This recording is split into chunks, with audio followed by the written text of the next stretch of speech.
Bueno, entonces vamos a terminar con el último par de diapositivas de rocas sedimentarias clásticas para tomar el tema de rocas sedimentarias químicas.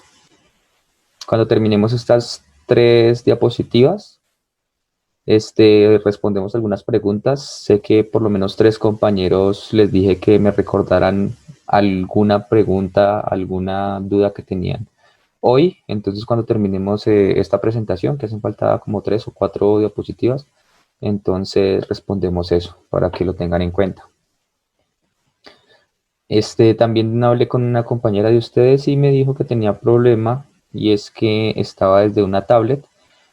Entonces yo cuando lanzaba las encuestas ella no podía responderlas desde la tablet y tenía que hacerlo desde el celular. Entonces, como no, mi idea no es que alguien que esté durmiendo escuche que yo les voy a hacer encuesta. Pues entonces, no sé, voy a escribir algo por acá, ya que puedo escribirlo, entonces escribiré algo como...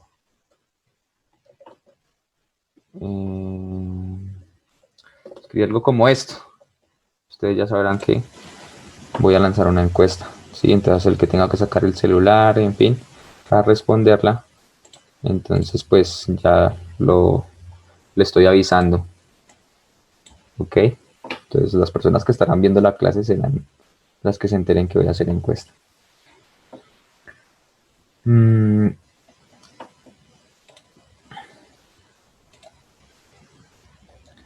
listo. Retomemos. Estábamos hablando la clase pasada de tres conceptos que era redondez, esfericidad, selección. Ahorita los vamos a retomar. ¿Por qué? Porque me quedé en la mitad de la clasificación textural, entonces la termino y continuamos con ese tema con esos tres temas. Entonces habíamos dicho que bueno, que en general las rocas sedimentarias se dividían en dos grandes grupos, que eran las rocas clásticas y las rocas químicas. Las rocas clásticas eran el producto principal de la meteorización mecánica, mientras que las rocas químicas eran el producto principal pues, de la meteorización química, ¿verdad? Entonces habíamos dicho que podíamos clasificar las rocas sedimentarias principalmente de dos maneras. La primera era una clasificación textural, en donde lo único que teníamos en cuenta era el tamaño de los sedimentos o de los clastos que componían la roca, principalmente. También les decía que una roca puede tener diferentes tipos de clastos o diferentes tamaños, perdón, de clastos, ¿no? Y el nombre principal o el primer nombre, pues se lo va a dar digamos, los clastos que estén conformando la roca en mayor cantidad, ¿ok? Entonces, pues teníamos arcillas, que pues era una roca compuesta principalmente de sedimentos tamaño arcilla. El término lutita decíamos que era obsoleto en la geología, sin embargo, pues todavía se utiliza en la ingeniería para referirse a esta misma roca, una roca compuesta de clastos tamaño arcilla. Las arcillas o en este caso la arcillolita, recuerden que la arcilla es el sedimento no consolidado, es decir, suelto, no es roca, pero cuando ya es una roca hablamos de arcillolita. ¿Ok?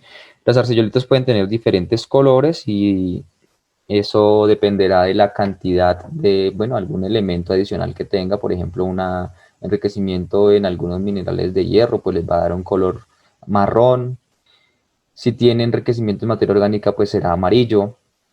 Ese color también está asociado al ambiente de formación, que espero que toquemos eso posteriormente cuando hablemos de ambientes sedimentarios. Por otro lado, decíamos que la arenita o la arenisca, pues, se le denomina a rocas que principalmente están compuestas de clastos tamaño arena. Nuevamente recalcamos que esa definición de arenita o de arenisca no hacía referencia a su composición, sino solo a su tamaño. ¿Ok? Formada de clastos tamaño arena, como veíamos, se puede ver en algunos casos a simple vista en los granos. A ver si puedo. Se podía ver a simple vista los granos y podía yo determinar algunas características como como, bueno, sacar algunas características de la forma del grano, en algunas, no en todas, porque en arenitas muy finas o en arenitas finas eso es muy difícil de ver, sin embargo en arenitas gruesas eso sí se puede ver, como en este caso, vemos de qué minerales está compuesta la arenita, vemos la forma de esos cristales, vemos, bueno, la redondez, la esfericidad, la selección, que son conceptos que ahorita vamos a terminar de aclarar. Listo.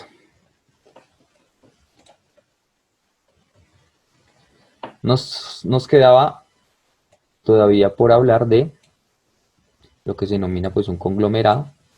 Los conglomerados son rocas compuestas de principalmente de clastos tamaño grava, como lo que ven aquí. Recuerden que los clastos tamaño grava son clastos que están por encima de los 2 milímetros de diámetro, y como se dan cuenta pues pueden tener diferentes formas esos clastos. En este caso pues son un poco más redondeados, ¿cierto?, que lo que encontramos por ejemplo aquí, donde ya tenemos clastos muy angulosos, donde tenemos unos muy grandes, otros muy pequeños, ¿sí? Entonces en un conglomerado también podemos hablar de selección. Esa forma de los clastos pues también dependerán del ambiente sedimentario. Por ejemplo, un conglomerado como estos, donde los cantos son redondeados, pues lo podemos asociar a ambientes fluviales, por ejemplo. Es decir, de ríos fluviales es asociado a ríos. Y esta brecha, cuando los clastos son así angulosos, entonces eso se denomina, la roca es un conglomerado también, pero se denomina más propiamente dicho una brecha. Puede tener varios orígenes, pueden ser por ejemplo de origen glacial. Sí, recordemos que esa selección depende del fluido que está transportando, ¿cierto? Depende de su viscosidad. En este caso, pues entonces hablaremos de que, pues de un fluido muy viscoso. Este tipo de depósitos también se encuentran, pues no solo se encuentran en glaciales, pero digamos que si yo veo algo así, no sé, por ejemplo, los sedimentos si no estoy mal, del Pleistoceno, de la parte del páramo, pues entonces es muy probable que esos sean depósitos de glacial, ¿cierto? Em, pero pues como veremos después, este tipo de selección y este tipo de formas del clasto también pueden estar asociados a otros tipos de ambientes volcánicos, perdón, de ambientes sedimentarios. E incluso aquí ustedes pueden ver, yo también hablo de ambientes vulcanosedimentarios. Cuando hay una erupción, esa erupción puede ser tan explosiva, ¿sí? Es decir, el magma puede salir tan rápido que puede arrancar pedazos del volcán, pedazos de roca del volcán. Y como esos pedazos de roca no han tenido más interacción o no han tenido mucha interacción con los otros, que recordemos que la forma, la redondez, la interacción entre los mismos clastos, entre ellos podríamos decir que se lijan las paredes y por eso cada vez entre más transporte tengan son más redondeados. Pues esto como sale justamente de la cámara magmática o sale de las paredes de la cámara, entonces al salir pues se depositan en algún lugar y de ahí no se mueven, si tienen poco transporte. Entonces esas brechas también hay brechas volcánicas que son específicamente son rocas vulcanosedimentarias, donde también podemos encontrar esas características en una roca del tamaño grava. Entonces ahora sí hablemos de porosidad y permeabilidad un poco mejor.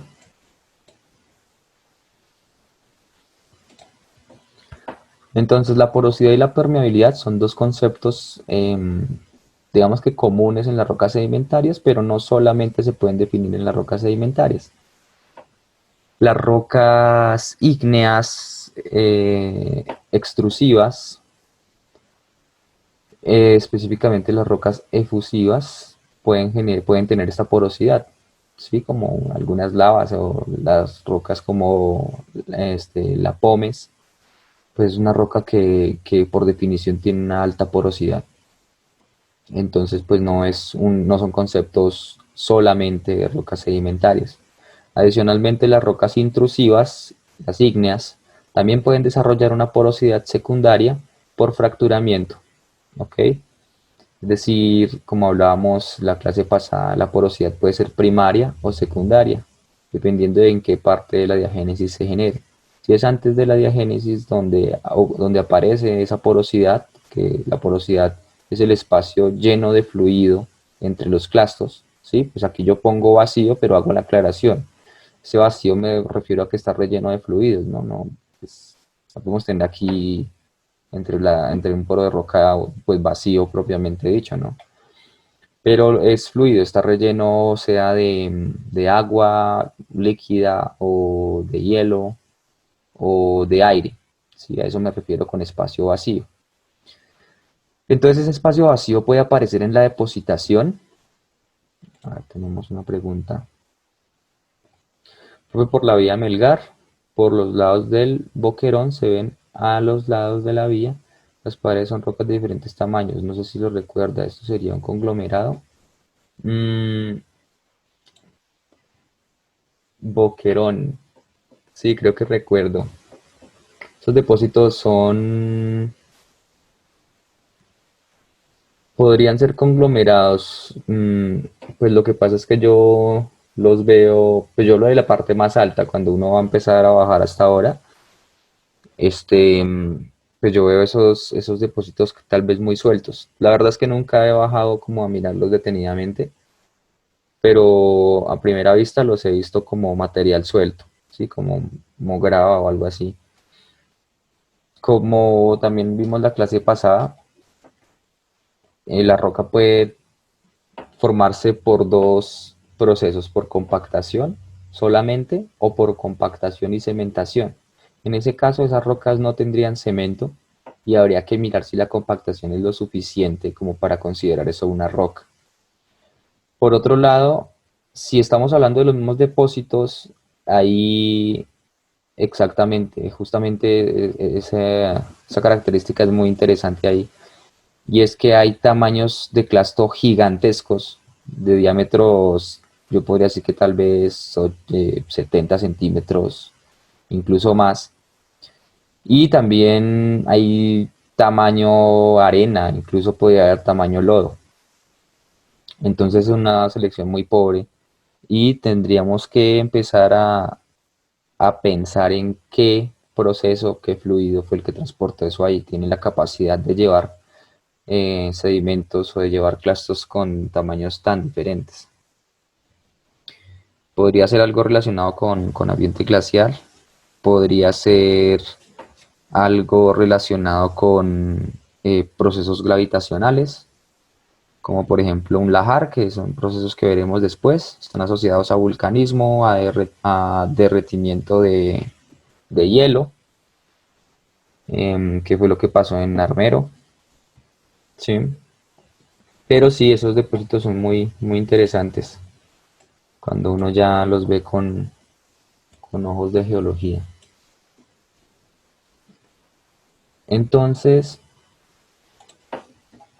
bueno, porosidad primaria, antes de la diagénesis, ya tenemos esa porosidad, esos espacios vacíos, y la porosidad secundaria, que pues no estaba en el inicio, pero después de los procesos diagenéticos, como por ejemplo em, fracturamientos o disolución de material, pues empiezan a generar esos espacios vacíos. ¿Sí? Eso sería la porosidad secundaria. Entonces, la porosidad se da en porcentaje, como lo ven aquí, y es un porcentaje en volumen. Es el porcentaje de espacio vacío que hay en la roca con respecto al volumen total de la roca. ¿Sí? Se da en porcentaje, es una comparación.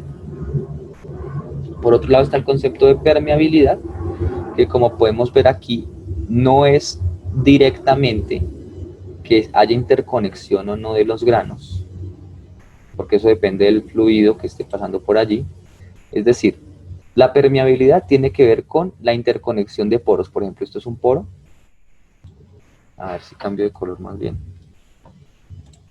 Por aquí hay un poro. ¿Sí? Bueno, por acá, no sé, por acá hay otro poro. Por aquí hay otro poro. Por aquí. Y los, como los caminos que conectan los poros, por ejemplo este, se denominan gargantas porales. Ok, no, digamos por acá, aquí hay una garganta poral.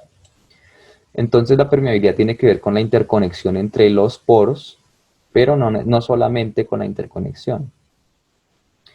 Entonces, por ejemplo, por aquí podemos ver cómo nos dicen que en esta parte del gráfico la roca es no porosa y no permeable.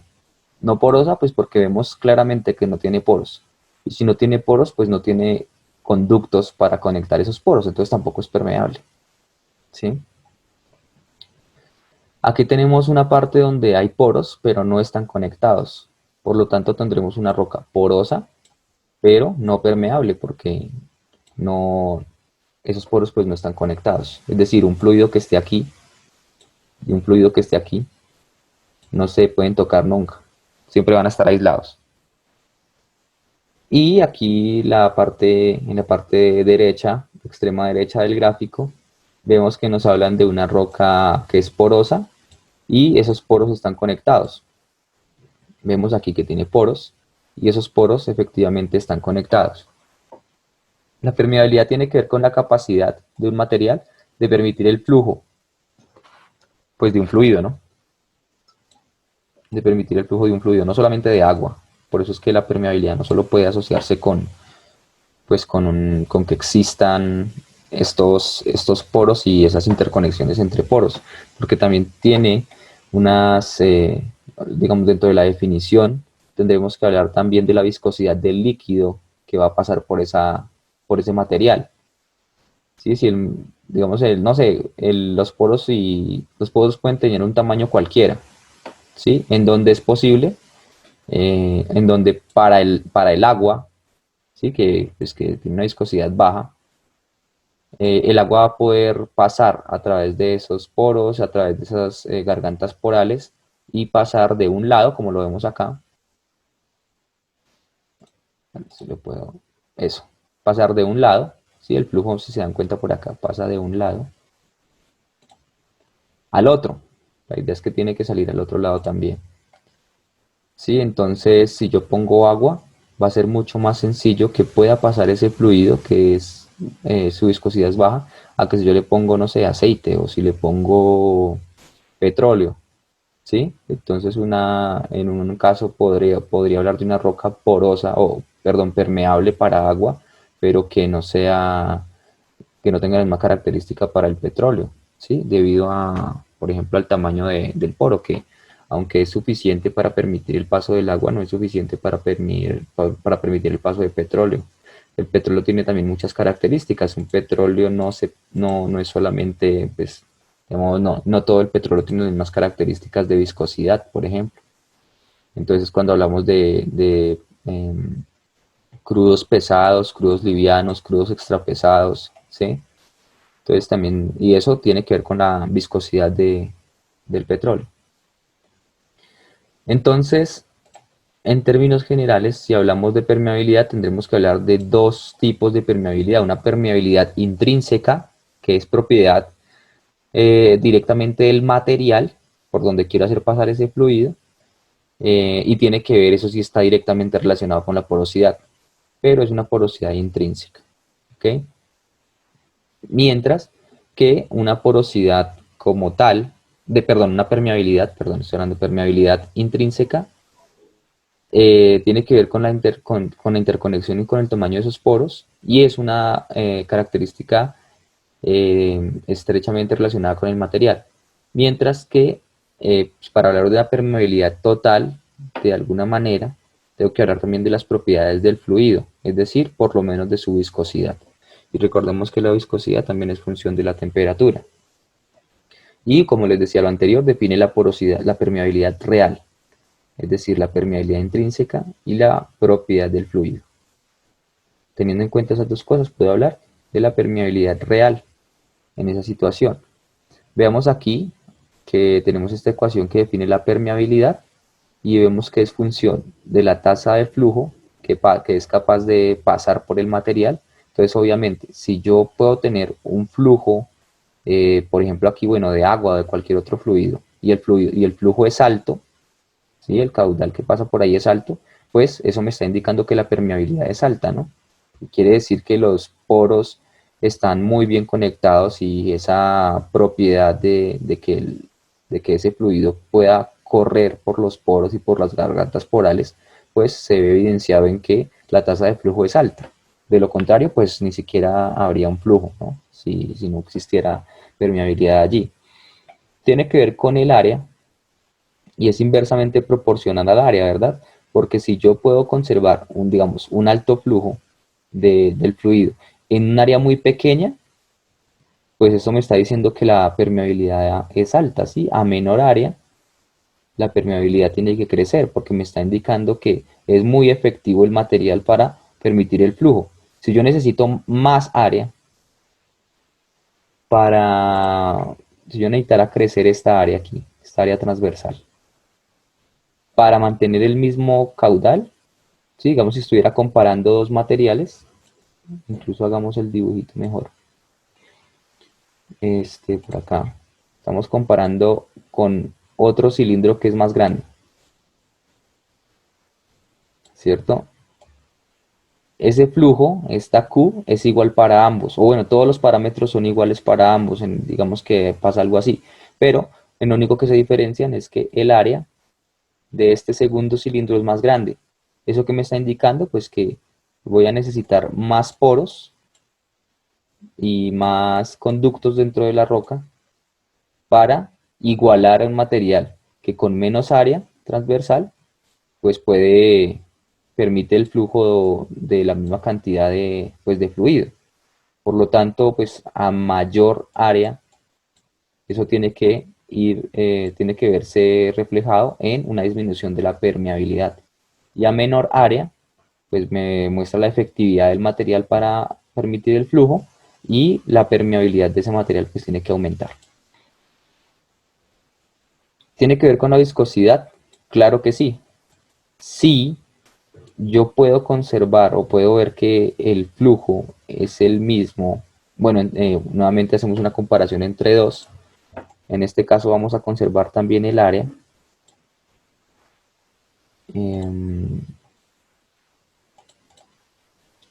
Asumamos que esto que estoy pintando tiene la misma área transversal, tiene la misma longitud también. ¿Ok? Entonces, por ejemplo, aquí ya lo que vamos a cambiar es la viscosidad del fluido que está pasando por allí. En este caso, la viscosidad es mayor, digamos μ2 mayor a μ1.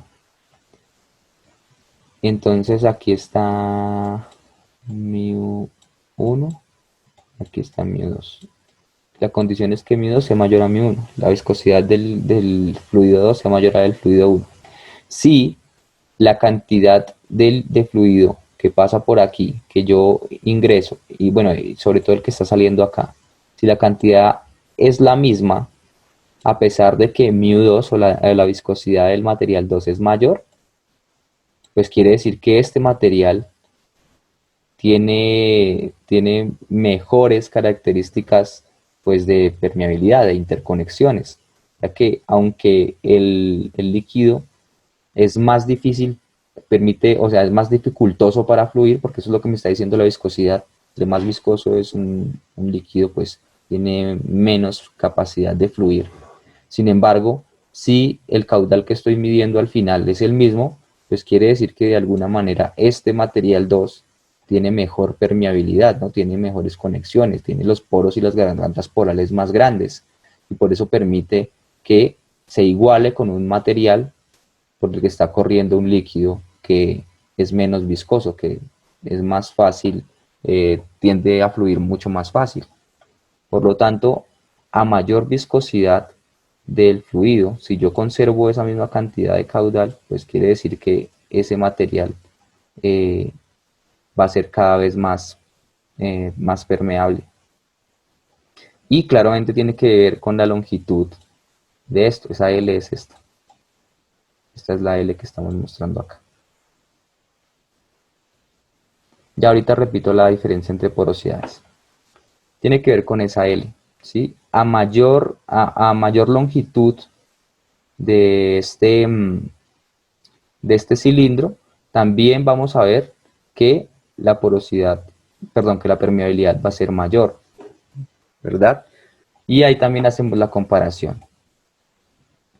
Ahora vamos a considerar dos cilindros en donde lo único que varía es la longitud entre ellos, es decir, el área transversal es la misma, la viscosidad del fluido que está pasando es la misma, Q, que es la tasa de flujo, es la misma,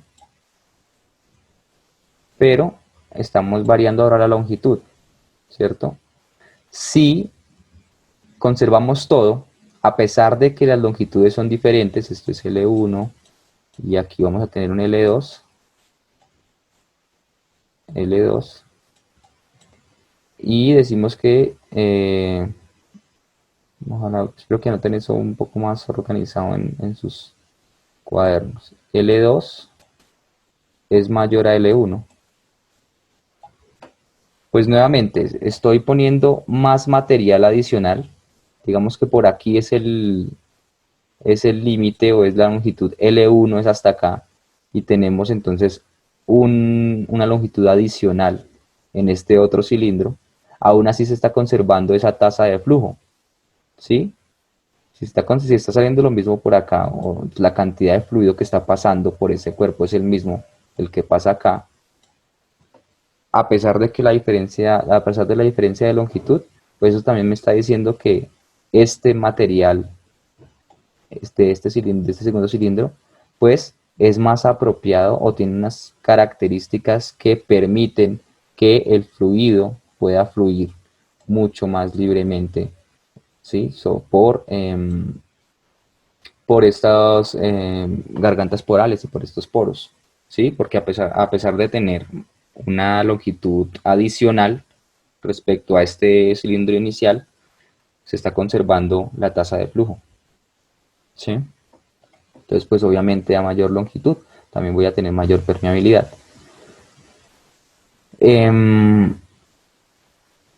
Y si lo que tenemos aquí y ahora tenemos que mirar la diferencia de presión, claramente para que un flujo pues pase de un lado a otro tiene que haber una diferencia de presión. Por ejemplo, con el viento, ¿no? El viento simplemente es un movimiento de aire. El aire va donde hay mayor presión a donde hay menor presión. Eso también pasaría aquí, por ejemplo, con un líquido, donde hay mayor presión. Digamos, si yo de alguna manera, esto es una roca, un cilindro de roca, y yo estoy inyectando por acá agua, pues en este lado habrá más presión y el agua se va a mover a través de ese material hasta un lugar de menor presión. Si esa diferencia de presión para que fluya el material, para que ese fluido pueda pasar a través del material, si esa diferencia de presión es muy grande, si es muy grande, ¿qué le pasa a esta división? Pues cada vez va a ser más pequeña, ¿sí? Entonces la permeabilidad va a disminuir o va a tender a ser pequeña. Pero si el material tiene unas propiedades adecuadas para permitir el paso de ese líquido o de ese fluido, entonces yo podría aplicarle una diferencia de presión muy pequeña y aún así el material va a permitir que el fluido pues fluya, ¿no?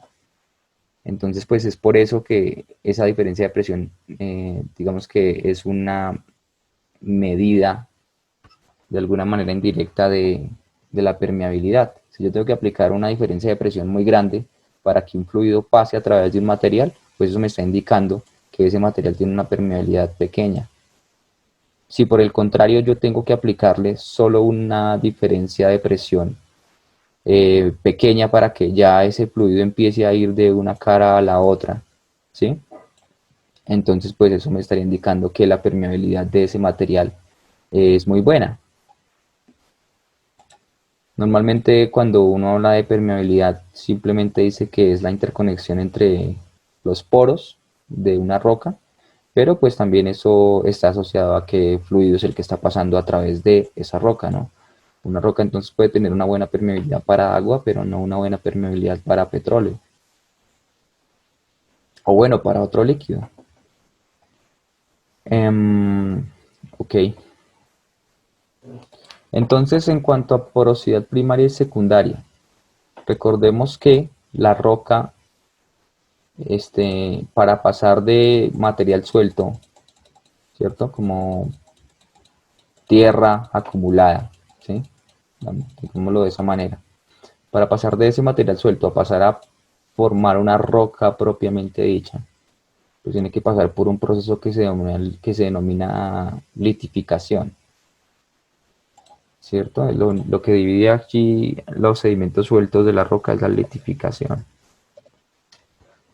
Ese proceso está enmarcado dentro de lo que se denomina diagénesis, que la diagénesis prácticamente es la historia de ese material. Desde que cae a la cuenca, bueno, hasta que yo la encuentro realmente, ¿no? Hasta que yo la encuentro. La diagénesis es todo lo que le ocurre al sedimento desde que cae en la cuenca, prácticamente hasta que yo la encuentro en un afloramiento y digo, bueno, le ha pasado esto, le ha pasado lo otro. Sí, la litificación, pues hablábamos de que puede ser compactación o cementación. Mientras que la diagénesis tiene que ver con, que nos devolvemos, tiene que ver con, pues con varios procesos, espero nos miramos rápidamente. Tienen que ver con recristalización de minerales, con reemplazamientos, con disoluciones y con autigénesis. La porosidad primaria es, por ejemplo, la que vemos aquí, es decir, cuando los granos caen a la cuenca acá, dentro, o bueno, van a estar separados por algunos espacios llenos de algún líquido, ¿sí?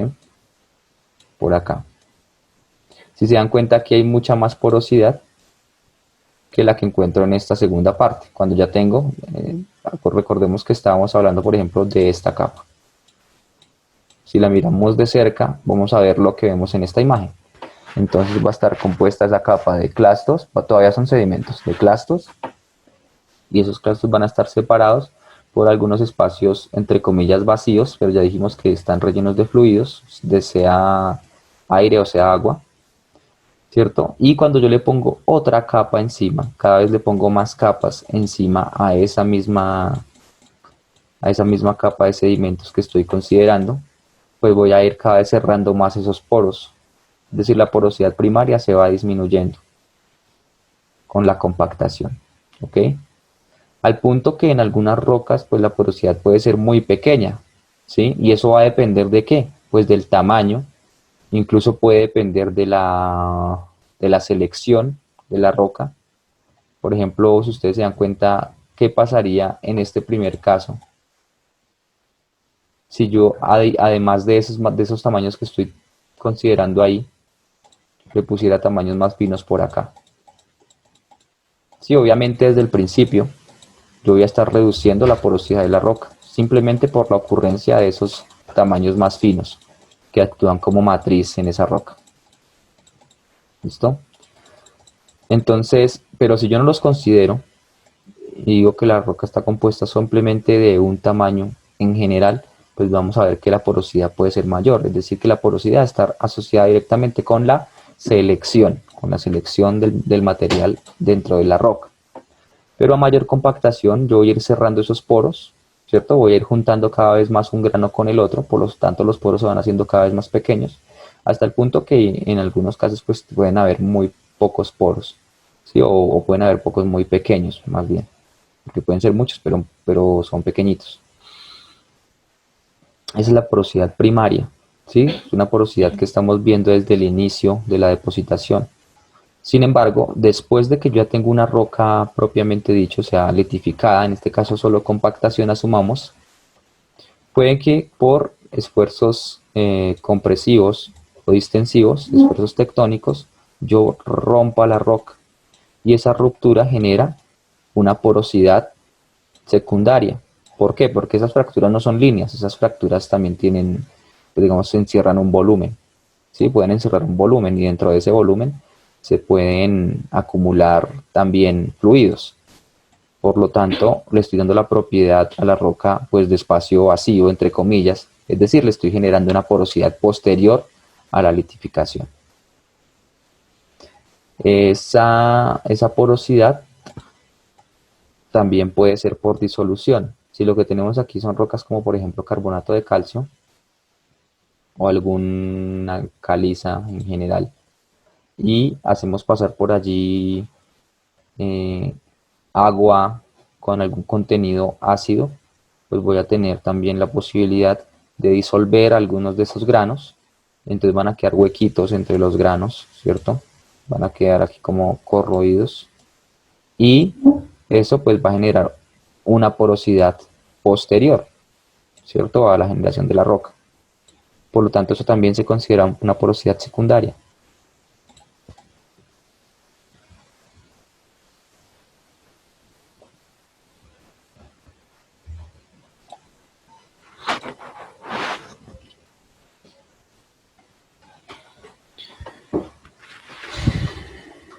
Regálame un segundo, por favor.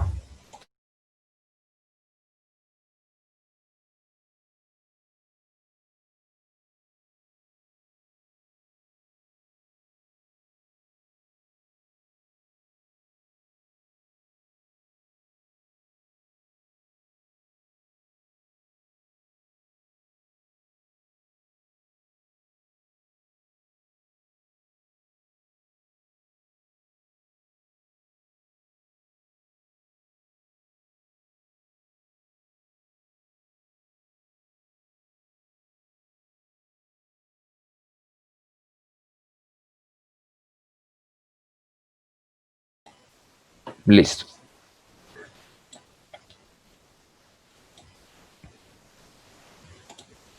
Entonces, bueno, esa es la porosidad secundaria. Incluso por aquí yo estaba mostrando algunas imágenes. Por acá, por ejemplo.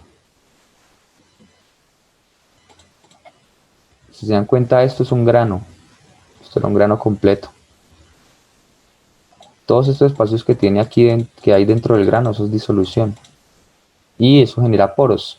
Como les decía, esto es un tinte, esto azul es un tinte. Lo que se ve azul es un tinte y se utiliza para poder ver claramente la porosidad, porque si no se vería esto blanco. Y pues hay minerales que se ven blancos, si se dan cuenta, como este, por ejemplo. Entonces, para distinguir entre lo que es un grano y lo que es espacio vacío, pues se pone ese tinte azul.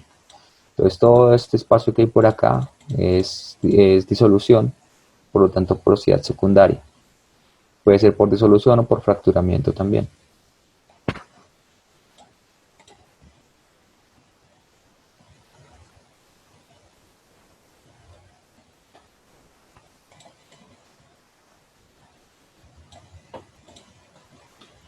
Ok.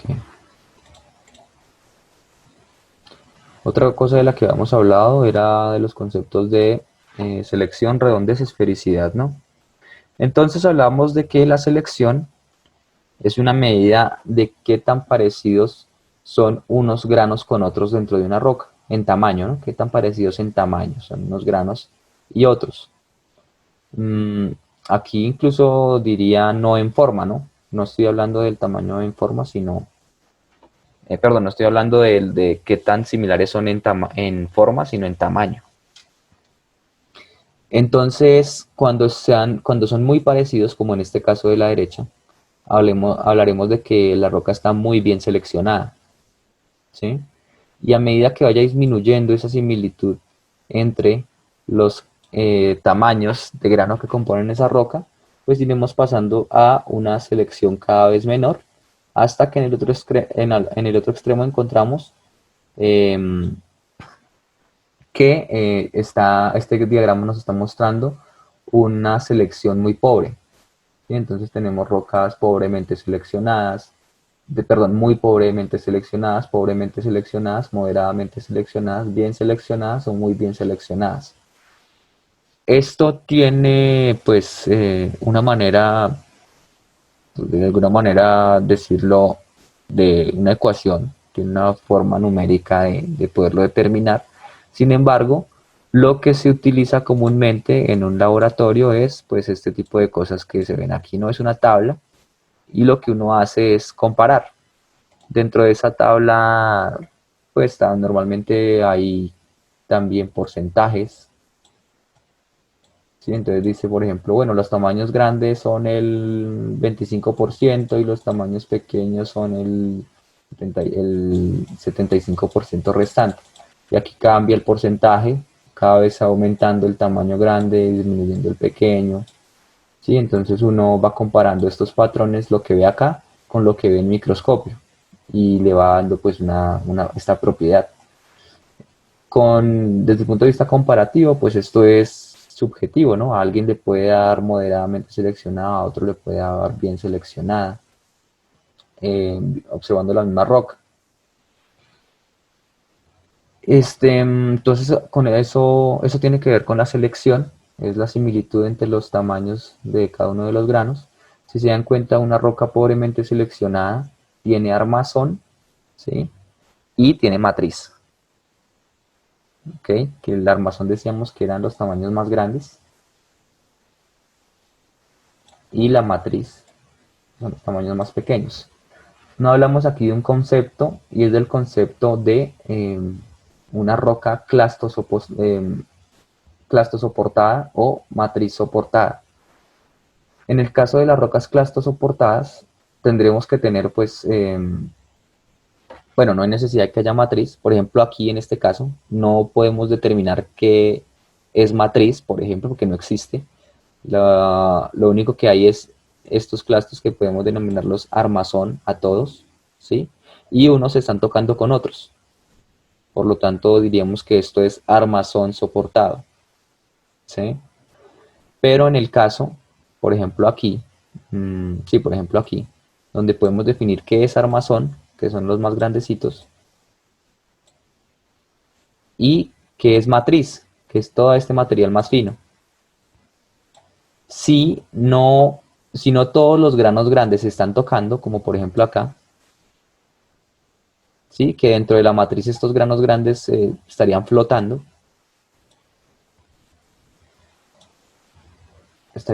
todos estos granitos dentro de la matriz. Entonces aquí diremos que es una roca matriz soportada. ¿Ok? Profe, qué pena. Entonces, no hay matriz, por lo que todas las rocas, bueno, visualmente se ven del mismo tamaño. Sí, exactamente, exactamente. Sí, exactamente. La matriz no se define solo por un tamaño en general, sino que la matriz específicamente es el material que se encuentra dentro o que se encuentra separando clastos más grandes.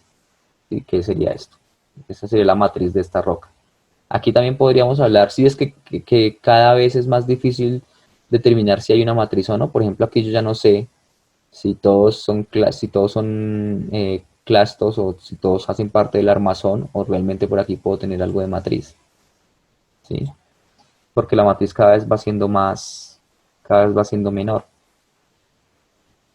Em, entonces sí, dependiendo de los contactos que tengamos entre los granos, sí, pero si todos los granos, por ejemplo, tienen un contacto puntual, es decir, todos los clastos del armazón se tocan, sea de manera puntual o de manera tangencial, pues hablaré de que es una roca clasto soportada o armazón soportada, también se le dice.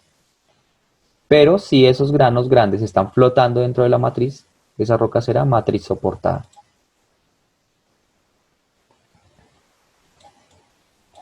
También veíamos los conceptos de esfericidad y redondez. Y aquí podemos ver claramente que la redondez, la redondez no tiene nada que ver con la forma.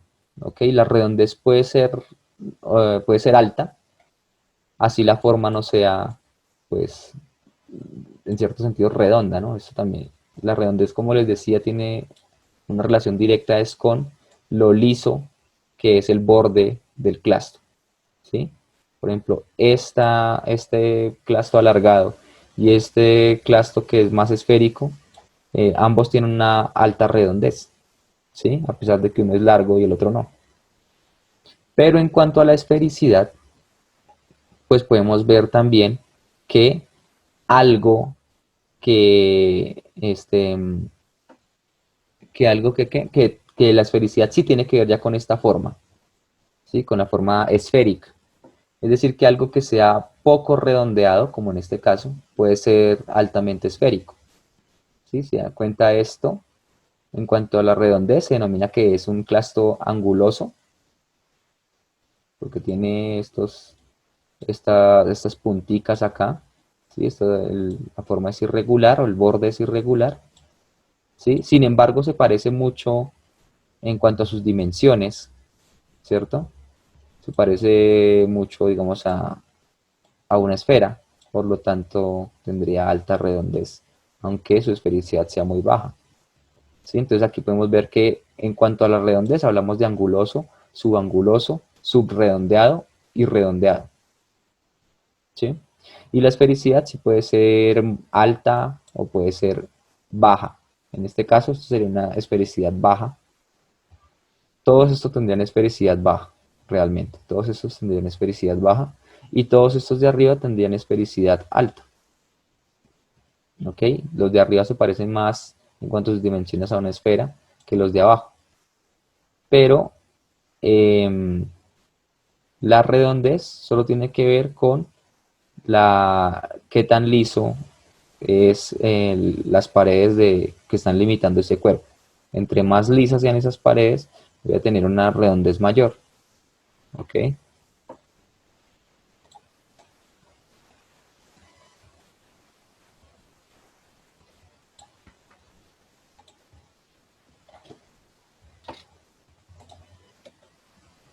Y aquí hablamos ya de lo que se denomina empaquetamiento, que tiene que ver con justamente con esos contactos entre los granos. Entonces el empaquetamiento de las clastos se define como la proporción de espacios vacíos o rellenos por cemento o fracción arcillosa fina existente entre los granos o clastos, ¿sí? Entonces el empaquetamiento cada vez es mejor con la disminución de los poros por acá o de la matriz. O sea, este espacio entre clastos puede estar relleno o de líquido o de matriz. ¿Ok? Entonces, entre menor cantidad de matriz o de espacios vacíos, voy a decir que la roca tiene un mayor empaquetamiento. ¿Ok? Eso va a tener que ver con los contactos de esos clastos. Entonces veremos que por aquí los clastos están de manera flotante, ¿sí? No se tocan entre ellos. Si tengo mayor empaquetamiento, pues ya voy a tener contactos puntuales entre los granos. Si tengo mayor empaquetamiento, ya no va a ser en un punto que se toquen, sino en una sección, en un segmento, por lo tanto serán contactos tangenciales. Si ya lo que tengo es que todo el clasto se está tocando con otros clastos, tendremos que este contacto es completo. Y por último, cuando ya las presiones son muy grandes o tenemos ya alta diagénesis con recristalización y esas cosas, podemos ver ya contactos irregulares de esta manera, como los tenemos aquí. Y hablaremos de contactos suturados. Ok, eso tiene que ver con el empaquetamiento. Estos conceptos, o específicamente este concepto de empaquetamiento, pues es un concepto de sedimentología que le compete a un curso realmente de sedimentología, pero aquí simplemente nuevamente les recuerdo es para que vean que esto puede ser tan complejo como ustedes quieran. Y salen conceptos y conceptos. Normalmente uno cuando ve un curso de geología general, pues se queda con la idea de que esto solo es determinar entre que una roca es ígnea, sedimentaria y metamórfica y ya se ha hecho toda la geología. Pero todas estas características que estamos analizando aquí, pues le dan pues, digamos, ayudan a reconstruir la historia de la roca y ayudan a hacer una reconstrucción, por ejemplo, paleoambiental. O bueno, si esta roca tiene algún interés económico, em, sea como almacén de petróleo u otras cosas, pues eso también ayuda muchísimo. Entonces cada vez pues los estudios pueden ser más profundos y más complejos.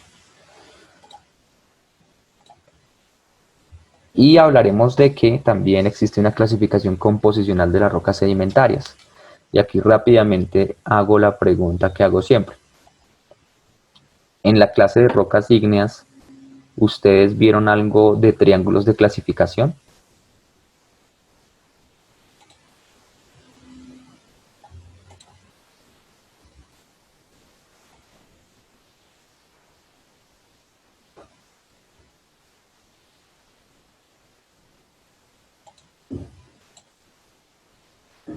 ¿Vieron triángulos de clasificación, muchachos? La verdad no recuerdo, pero creo que no. Ok, entonces expliquémoslo rápidamente. En las rocas ígneas, pues las rocas no solo se clasifican en ácidas y básicas, sino que pues también podemos ver entre granitos, entre basaltos y otros tipos de roca. Eso dependerá de la cantidad porcentual, específicamente de tres minerales, que se denominan minerales normativos. Entonces hablemos rápidamente de eso para poder tocar este tema. Entonces en las rocas ígneas hay triángulos, dependiendo de la roca habría un triángulo diferente, pero hablemos de, digamos que este es un triángulo de rocas ígneas intrusivas. Ígnea intrusiva. Digamos que ese triángulo que estoy dibujando es de rocas ígneas intrusivas.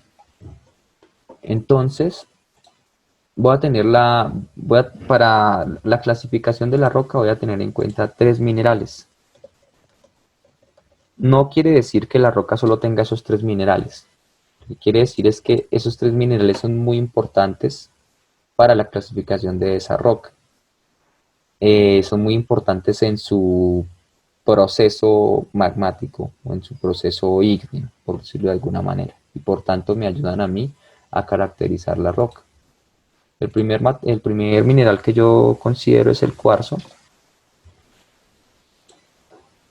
El segundo mineral es la plagioclasa. Y el tercer mineral es el feldespato. ¿Ok? Entonces, quiero que estén muy atentos acá. En esta esquina, donde está el cuarzo, quiere decir que es el 100% de cuarzo. Aquí hay 100% de cuarzo. Por lo tanto, esta línea de abajo me está representando 0% de cuarzo. Asimismo, en esta esquina del feldespato, yo tengo 100% de feldespato. 100%.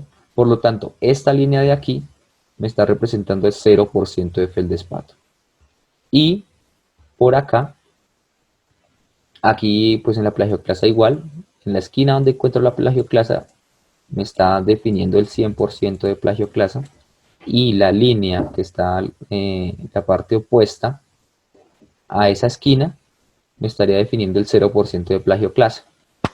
Entonces, pues estos diagramas normalmente son triangulitos así y van a tener unas áreas. Van a tener unas áreas, entonces digamos por acá 20%, por acá 50% y van a ser más o menos algo así, ¿ok? Algo así. Entonces, la roca puede tener cuarzo, feldespato, plagioclasa, puede tener muscovita, puede tener horblenda, o puede tener, bueno, otros minerales, ¿sí? Digamos que yo tengo, a ver, hagamos esto porque este sí necesito que, quiero que lo tengan claro. Utilicemos esta cosa, a ver. Listo. Entonces nuevamente dibujemos el triángulo.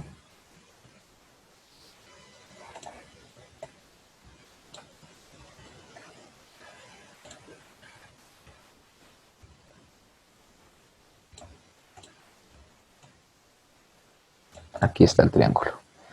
Entonces tendríamos cuarzo, feldespato y, perdón, plagioclasa y feldespato. Aquí sí solo espero que lo reconozcan por nombre, no por composición. Que pues me imagino que en la clase de minerales sabrán que la idea aquí no es que se aprendan composiciones y nombres de minerales, pero sí hay unos que por obligación hay que tenerlos muy presentes. En el caso de las rocas ígneas serán principalmente estos tres: cuarzo, feldespato y plagioclasa. ¿Y por qué hay que tenerlos en cuenta? Pues porque son los que ayudan a clasificar la roca. Ok, entonces hay una clasificación que vieron ustedes, que es una clasificación desde el punto de vista del contenido de sílice. Sin embargo, adicional a esa clasificación hay más. Y esta es una clasificación, podríamos decirlo, composicional. Entonces, como les decía, son triángulos más o menos que tienen unos campos en donde se divide. Y dependiendo de la roca, digamos que esto es una roca. Esa roca tiene de cuarzo, tiene 30% de cuarzo.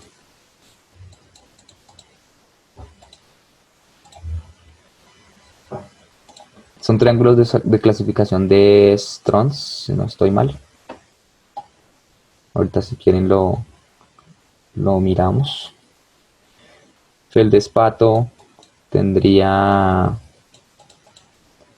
pongámosle 70%. Bajémosle a este. Pongámosle 20%. Y plagioclasa que tenga 10%. Que tenga 10% de plagioclasa. Si hacemos la suma, esto va a dar 100, ¿no? Asumamos que es una roca que está compuesta solo de cuarzo, de feldespato y de plagioclasa, no tiene más minerales. Por lo tanto, la suma de aquí tiene que dar 100. En el caso de que la roca tenga más minerales, pues entonces yo cojo el cuarzo, la plagioclasa, el feldespato, la mica, la hornblenda. Ok, entonces aquí pues tendrán otros porcentajes. Al final la suma de todo eso me va a dar 100. Ok. En este segundo caso, a mí me toca coger los minerales normativos, que son esos tres, olvidarme de esto, del resto de ellos, y digamos que la suma de estos tres en porcentaje me haya dado 70%. Y el 30% son estos dos minerales, pero el 70% son estos. Haciendo una regla de 3, pues yo hago que el 70% lo igualo a 100%, y por lo tanto voy a mirar este porcentaje de cada uno de estos minerales que medí en cuanto a ese 100% que estoy generando pues nuevo, cuánto corresponden a ese nuevo 100%. ¿Sí? No sé si me estoy haciendo entender. Porque como los tres minerales importantes son solo estos tres, tengo que considerar que ahora ese es el 100% de la roca. Como lo que tengo aquí son porcentajes, pero digamos teniendo en cuenta también estos, al sacarlos, esos porcentajes tienen que modificarse, ¿sí? Y solo van a ser porcentajes con respecto al total de solo estos tres minerales. Entonces eso me da unos porcentajes nuevos, y con esos nuevos porcentajes es que yo voy a entrar aquí a este triángulo para clasificar la roca, sin tener en cuenta estos, porque no son minerales normativos. Pero asumamos este caso sencillo, entonces tengo 20% de cuarzo, como les decía. Entonces si esto es 0% de cuarzo, digamos que el 20%, de todo lo que hago es buscar el 20% por acá, digamos, de cuarzo, y paso una línea por ahí. En el 20% de cuarzo paso esa línea. Obviamente tiene que ser paralela a la de abajo, ¿no? Pues aquí no me quedó paralela, pero es paralela a la de abajo. Luego busco el feldespato y digo, bueno, el feldespato el 70%. Como este es el 100%, me voy hasta el 0% y más o menos el 70% estaría. El 50 estaría por acá, el 70 estaría por acá, digamos. Y también una línea paralela a esta. Por último, plagioclasa al 10%. Este es el 0% de plagioclasa y pues el 10 tendría que dar pues ahí, ¿no? La idea es que tiene que ser una intersección de las tres líneas.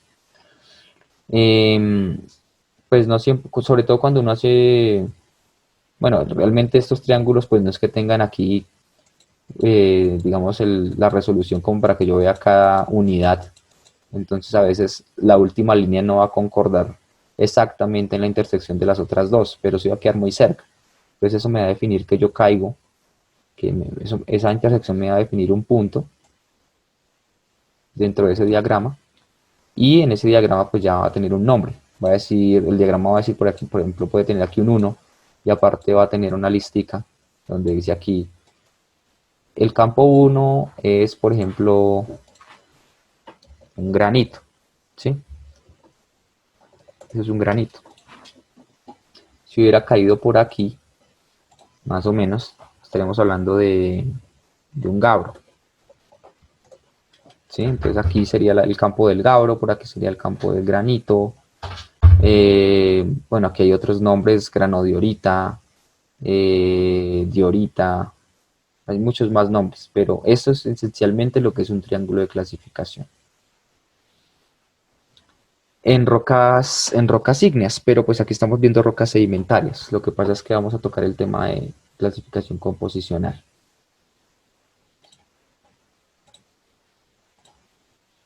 Entonces es lo que vemos aquí en estos triángulos. Si se dan cuenta, también tenemos unos minerales normativos, que en este caso serían el cuarzo, el feldespato, y la otra parte del triángulo son los fragmentos de roca, es decir, dentro de, dentro de la roca que yo estoy mirando, esa roca está compuesta pues de granos de rocas anteriores, ¿no? Por ejemplo, esto, a ver, esto es una arenita. Todos los, o la mayoría de los clastos son tamaño arena, pero algunos de esos clastos pueden ser feldespato, otros pueden ser líticos o fragmentos de rocas anteriores. Por ejemplo, yo puedo tener por aquí un fragmento de una roca ígnea extrusiva, ¿sí? Eso solo lo voy a poder determinar obviamente en microscopio. Sí, pero lo puedo determinar, puedo saber qué porcentaje de, de los componentes de esa roca son fragmentos líticos o fragmentos de rocas anteriores, qué porcentaje son feldespato y qué porcentaje es cuarzo, ¿sí? Teniendo ya claro ese porcentaje, entonces nuevamente puedo ingresar a este triángulo en donde este es el 100% de fragmentos de roca o fragmentos líticos, este es el 100% de feldespato, este es el 100% de cuarzo. ¿Ok? Entonces nuevamente eso pues dependiendo del porcentaje que yo tenga de cuarzo, más o menos digamos que es por acá y por acá. Sí, eso fue lo que me dio. Entonces caigo yo en alguno de estas áreas que están delimitadas en ese triángulo. Digamos que en este caso caí acá. Eso le da el nombre a la roca de una vez. Aquí ya me está diciendo qué nombre tiene. Es una lito, arenita.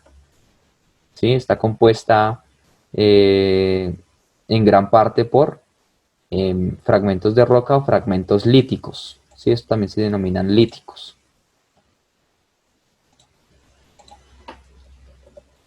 Líticos. ¿Listo? Si tengo una mayor cantidad de feldespato, entonces podría llamar algo así como, digamos, me caería aquí sería una feldesparenita. ¿Sí? Entonces, si se dan cuenta, se conserva el nombre de arenita, que es una clasificación textural del tamaño de la roca, pero le estoy dando ahora también un adicional que me está hablando de la composición de la mayoría de esos granos tamaño arena dentro de la roca. ¿Ok? Si se dan cuenta por acá, cuando el cuarzo está por encima del 95%, ¿sí? Mira, este es el 5%, pero el 5%, por ejemplo, de fragmentos líticos, ¿no? Esto sería una línea por acá que estaría delimitando, qué pena esa línea, lo hacemos diferente, que estaría delimitando el 5% con respecto a los fragmentos líticos, ¿no? Es decir, para el cuarzo eso sería el 95%. Para el cuarzo la línea del 95% sería esta. ¿Sí? Desde 0% aquí abajo voy subiendo en porcentaje hasta que llego al 95%. Cuando el cuarzo es en porcentaje más del 95% dentro de la arenita, hablaré de una cuarzo arenita. ¿Ok? Y pues hay unos espacios adicionales donde ustedes ven que podemos tener sublitoarenita, donde podemos tener subfeldesparenita, ¿sí? Aquí pueden ver pues en porcentaje, ¿no? Todo esto estaba en porcentaje. Yo no espero que ustedes puedan hacer eso, sino simplemente les estoy diciendo que también hay una manera de clasificación composicional. Con respecto a la cantidad de matriz, también se puede clasificar la roca.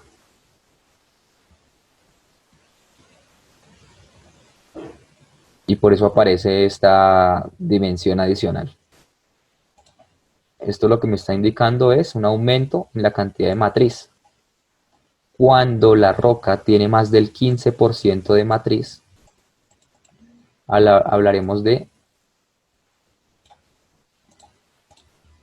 en general, grauwacas. ¿Sí? Son esas rocas que tienen más del 15% de matriz. ¿Ok? Mayor al 15%, todo este espectro de rocas entre el 15 y el 75% de matriz se denominan grauwacas. Y si ustedes se dan cuenta aquí, pues hay una clasificación más específica, pero no, ya sería ahondar demasiado.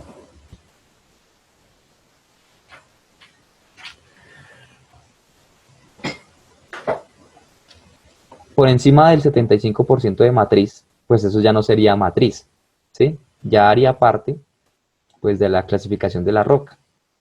En este caso la matriz, pues, tendría que ser una matriz tamaño arcilla o tamaño lodo.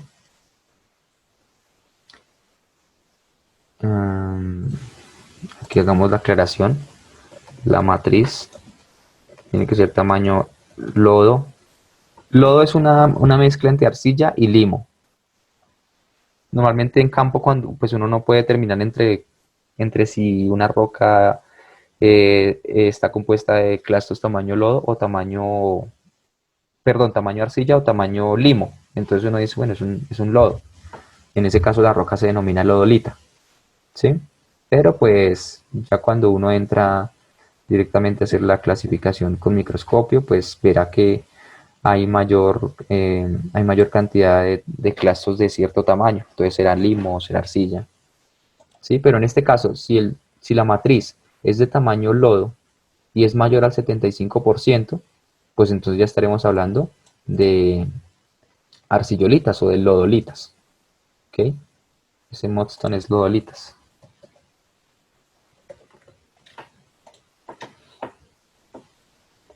Y con esto tiene que ver con la clasificación composicional, ¿ok? Entonces habrán, por ejemplo, unas rocas que se denominan arcosas. Las arcosas son arenitas, perdón, son rocas que están compuestas casi que únicamente, por feldespato, ¿ok? Entonces se denominarán arcosas.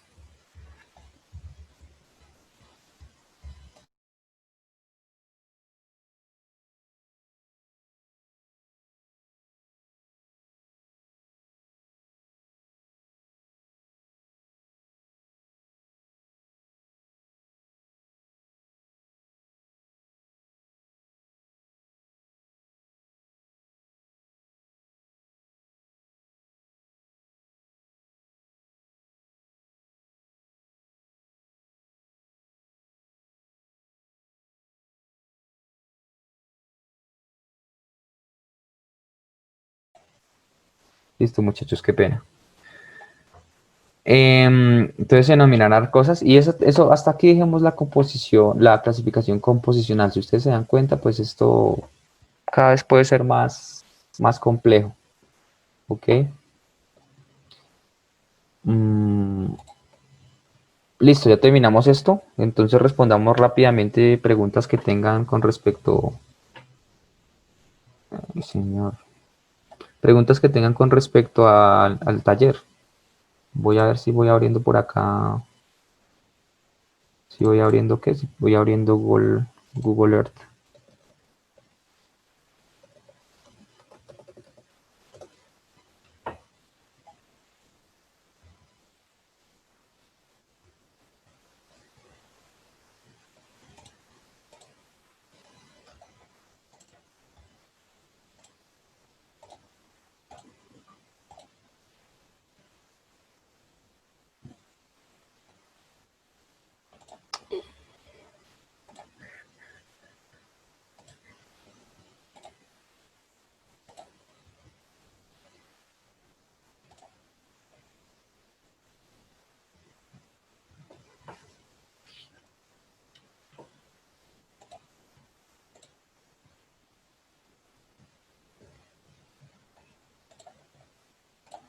Listo, entonces habían algunas preguntas con respecto a hacer los perfiles de elevación de los volcanes. En Google Earth es muy fácil hacerlo. Ya les enseño cómo.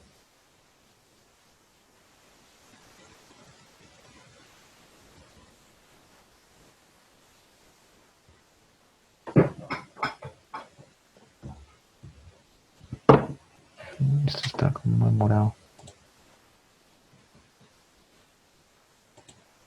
Bueno, mientras responde el Google Earth, hay otra pregunta por ahí que quede por responder.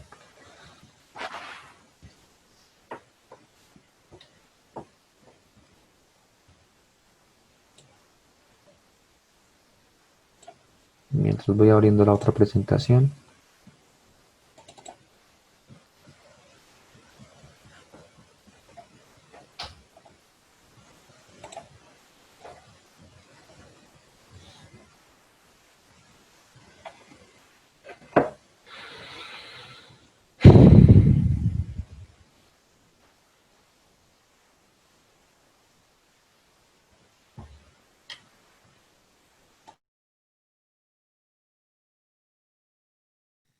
Profe, si el cemento que se encuentra entre los clastos es petróleo, siempre se encuentra en estado líquido, en ocasiones está, o sea, pues vimos que la composición del cemento también puede ser dura, ¿no? Entonces se puede encontrar en ese estado duro y para hacer la extracción hay que calentarlo para cambiar la densidad del petróleo y poderlo extraer de manera líquida o eso no sucede. Bueno, primero aclarar que el petróleo no es cemento. Sí, el petróleo no sirve para pegar los clastos, no entra dentro del proceso de litificación. El cemento puede ser silicio, puede ser ferruginoso o puede ser calcáreo, pero el petróleo como tal no es cemento. El petróleo sí se puede encontrar de manera, pues, puede decirse sólida, realmente puede ser muy viscoso, pero cuando uno encuentra el cemento así como sólido, realmente ya es un cemento, ya es un petróleo, perdón, cuando uno encuentra el petróleo como sólido, ya es un petróleo que ya ha perdido sus características, que realmente ya se está descomponiendo, ¿sí? Realmente el petróleo tiene que ser líquido. Pero cuando hablamos ya de viscosidad y tenemos una roca, veámoslo por acá, tenemos una roca, una arenita que tiene porosidad, sus poros digamos que son pequeños y dentro de esa roca hay, hay petróleo. Sí, digamos aquí está la roca, por aquí están unos granitos. Estoy tratando de mostrar ahí que es porosa y permeable también, o sea, bueno, con sus clastos están conectados, que sus poros están conectados. Como les decía, esa permeabilidad también depende de la viscosidad del líquido que está dentro de los poros. Entonces asumamos que por aquí entonces hay algunas gotas de petróleo o algunas acumulaciones pequeñas, ¿ok? Y que ese petróleo es muy viscoso. Como la viscosidad tiene que ver inversamente con la temperatura, es decir, a mayor temperatura, menor viscosidad.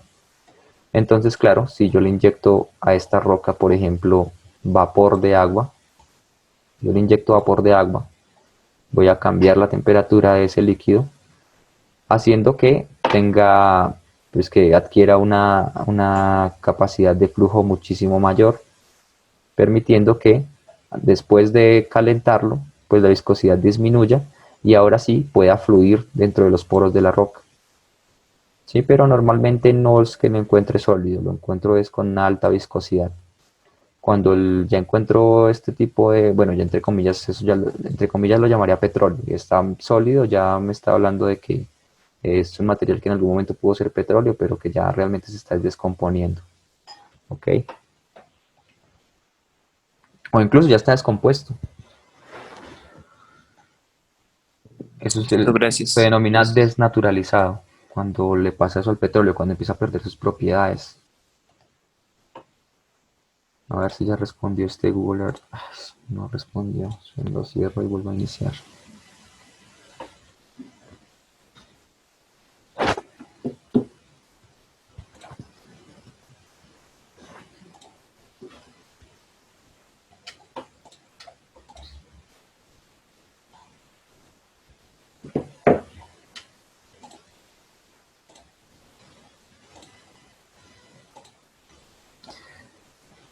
Disculpen ustedes el día de hoy, pero es que he tenido varios problemas de conexión a internet.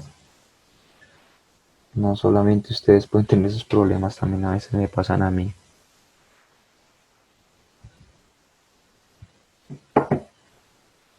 Ay, señor.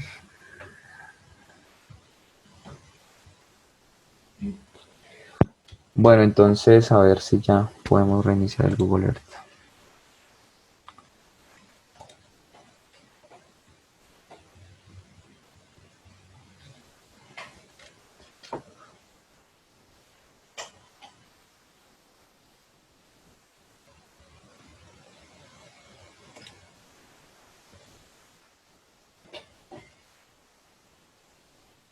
¿Qué pasa?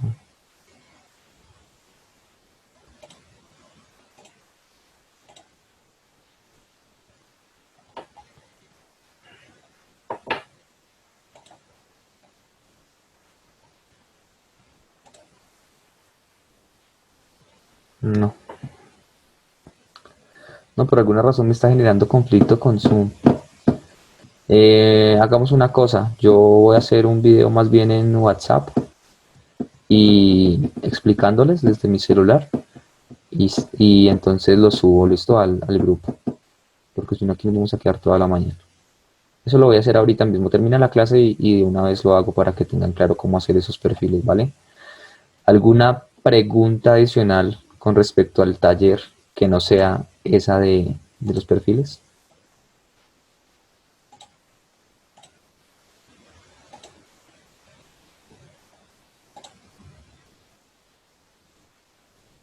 Ok, esta es la clase.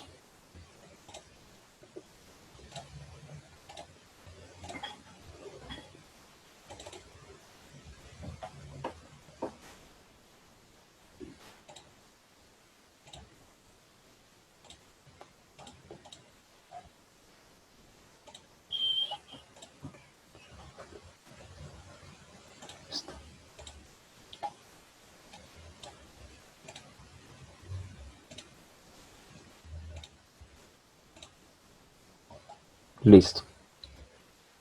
Entonces ahora vamos a tocar el tema de rocas químicas. Bueno, ya decimos lo de las preguntas. Y antes de seguir, quiero que no perdamos de vista que este tema que estamos tocando desde los procesos ígneos y las rocas ígneas, pues tiene que ver con dilucidar o con aclarar lo que es el ciclo de las rocas, ¿no?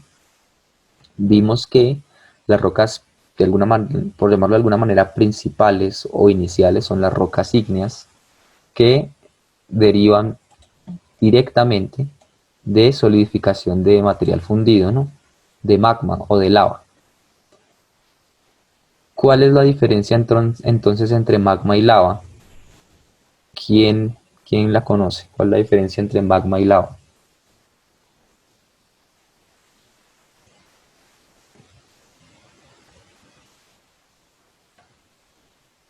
Profe, lava se le denomina al magma que ya salió de la boca del volcán y pues ya se encuentra en la superficie terrestre. Ok, sí. Esa clasificación realmente es bastante básica y yo la quisiera complementar aquí un poco. El magma está compuesto no solo de material fundido líquido, sino que también está compuesto de una fase gaseosa, ¿no? Es decir, podemos tener vapor de agua, podemos tener CO2 disuelto, ¿verdad? Es decir, que este magma tiene una composición que cuando él llega a superficie, bueno, pierde algunas de esas fases gaseosas. Pierde, por ejemplo, contenido de CO2, pierde vapor de agua, ¿ok?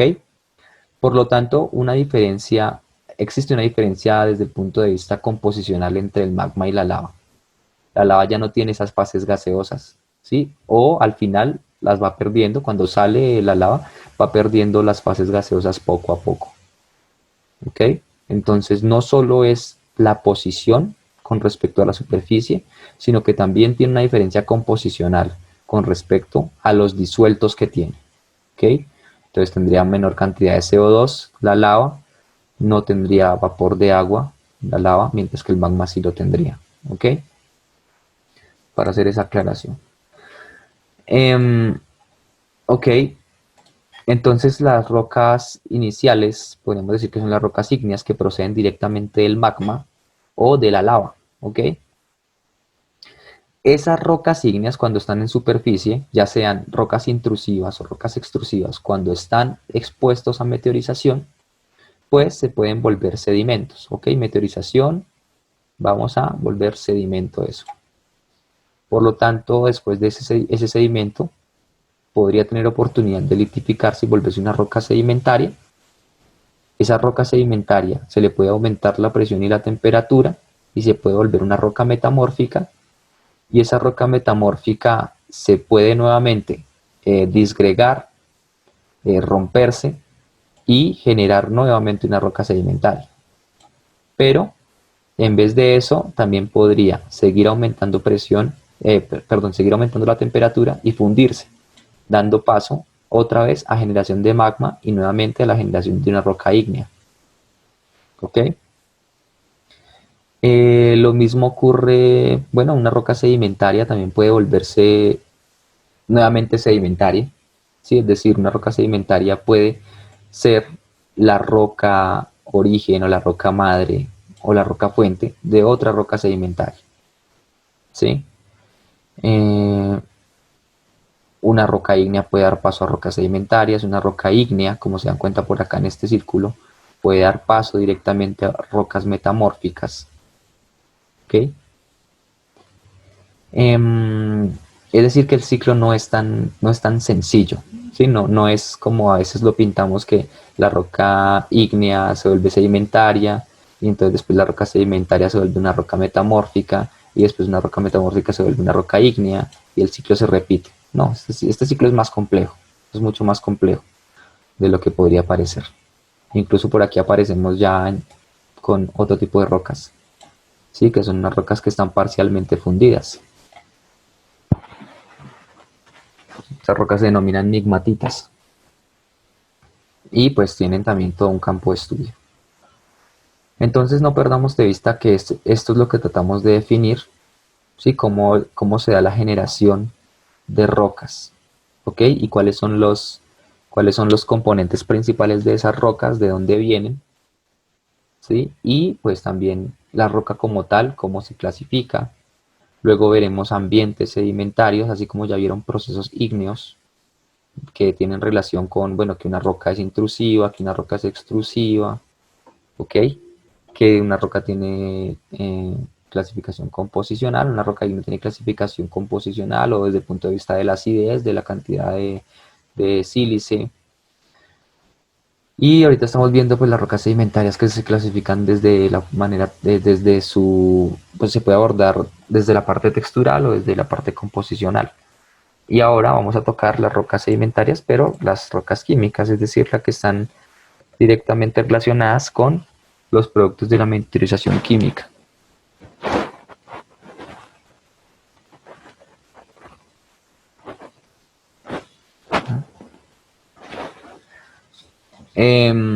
Entonces aquí en estas imágenes, la primera imagen está mostrando una geomorfología típica de un área en donde tenemos rocas que se pueden disolver. En este caso serían rocas calcáreas. Este ambiente se denomina kárstico, ¿sí? Y ven ustedes aquí que tenemos un poco de cuevas y por aquí por dentro también podemos tener un complejo por aquí de cuevas todas interconectadas o algunas pueden estar incluso, pues no tener conexiones, pueden estar aisladas. Esto es lo que se denomina un ambiente kárstico y está directamente o se genera por la disolución de roca. Es decir, que tenemos en esta región tenemos un predominio de rocas, puede ser en este caso calcáreas, ¿ok? Que son las que permiten ese tipo de generación de túneles. Pero también podemos tener rocas químicas, en este caso esto es una foto del Himalaya, en donde encontramos una cantidad de rocas bioquímicas o rocas fosilíferas calcáreas. En las partes más altas o sí, en los relieves más altos del mundo encontramos rocas que se formaron en fondos marinos, ¿ok? Que eso es normalmente lo que uno encuentra en la parte alta del Himalaya, de los Himalayas. Por aquí tenemos también un ambiente evaporítico, donde por aquí tenemos una precipitación, puede ser de sales. Realmente en este momento no sabría qué tipo, pues, qué sustancia es la que tenemos acá, pero pues es un ambiente evaporítico donde podemos encontrar yeso, donde podemos encontrar sal, donde podemos encontrar bórax, en fin. Y por aquí tenemos pues rocas que se denominan bioclásticas, por ejemplo, que son rocas químicas, pero que están compuestas pues es decir, por precipitación de carbonato de calcio, pero de alguna manera esa precipitación ha sido soportada, o sea, ha sido en colaboración o con la ayuda de agentes pues biológicos, ¿no? Que han cogido, en este caso, el carbonato de calcio de la columna de agua y con ese carbonato de calcio han construido sus partes duras, ¿ok?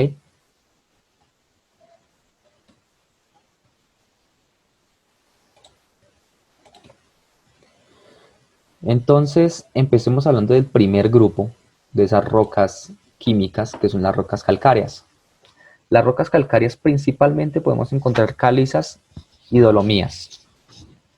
Las calizas son las rocas compuestas de carbonato de calcio, como el que vemos acá, específicamente del mineral calcita, ¿cierto? Recordemos que esta composición también la puede tener un mineral denominado aragonito, sino que el sistema de cristalización en el que cristaliza pues es otro, y al ser diferente el sistema de cristalización pues estaríamos hablando de un mineral diferente. Pero en el caso que se refiera a calcita, entonces pues hablaremos de una caliza. También podremos tener rocas calcáreas que estén compuestas de carbonatos de magnesio y calcio, que se denominan, bueno, este mineral se denomina dolomita, ¿sí? Y la roca compuesta por ese mineral se denomina dolomía, ¿ok? Pero tenemos también, por ejemplo, carbonatos de hierro, que es el caso de la siderita. ¿sí? Lo que encontramos acá, siderita. ¿Ok? La roca en este caso, si mal no recuerdo, también se denomina siderita, igual que el mineral.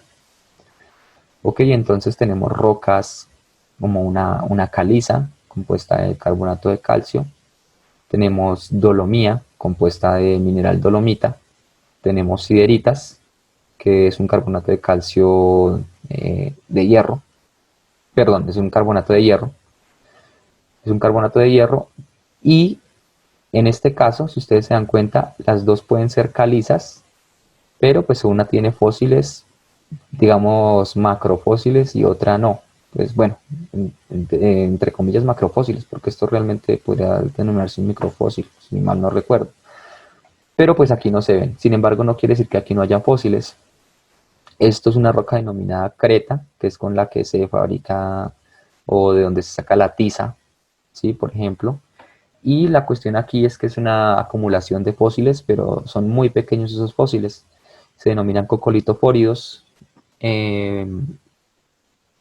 Y pues solo se pueden ver pues en microscopio. Se podrían ver claramente. ¿Ok?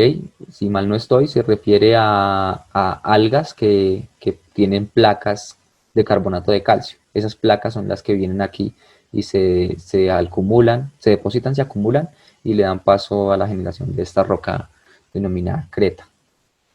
Que creta, no sé si les haya surgido como esa pregunta, pero se parece mucho a Cretácico, ¿no?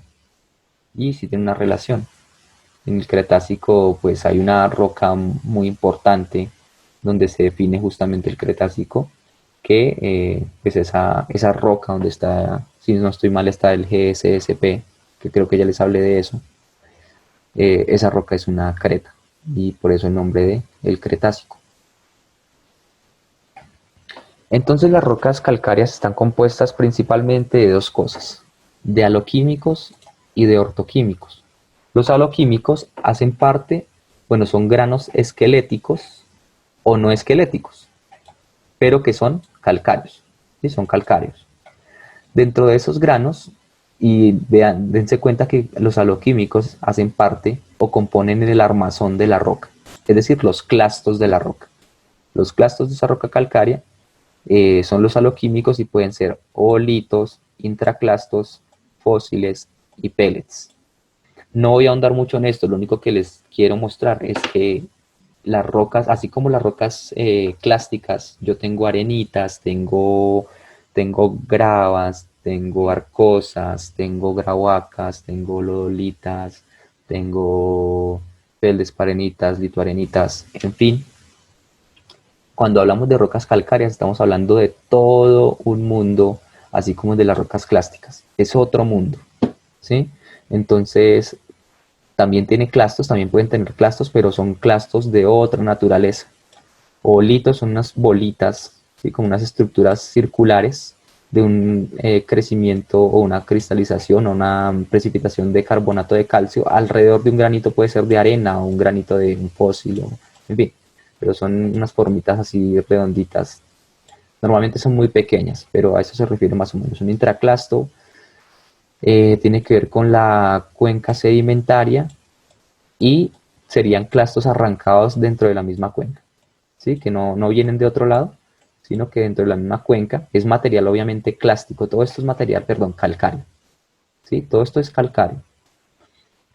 Entonces ese intraclasto es material arrancado dentro de la misma cuenca, pero que es calcáreo, por eso se denomina intraclasto. Fósiles, pues es claro saber un fósil, cómo hacer parte de los granos de una roca, ¿sí? Pues ahí los podemos ver.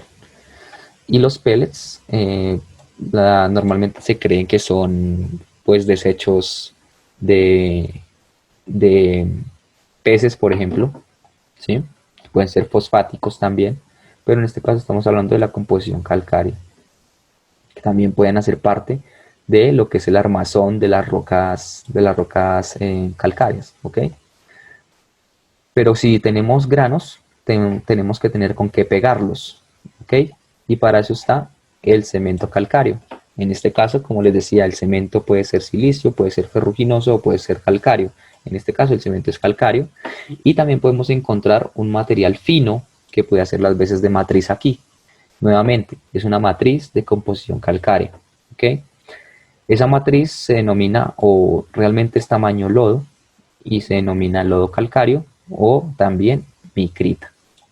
¿Ok? Esa micrita es un material calcáreo que tiene unas dimensiones menores a 5 micras, mientras que la esparita, que hace referencia más al cemento, ¿sí? La micrita es la matriz, la esparita es el cemento.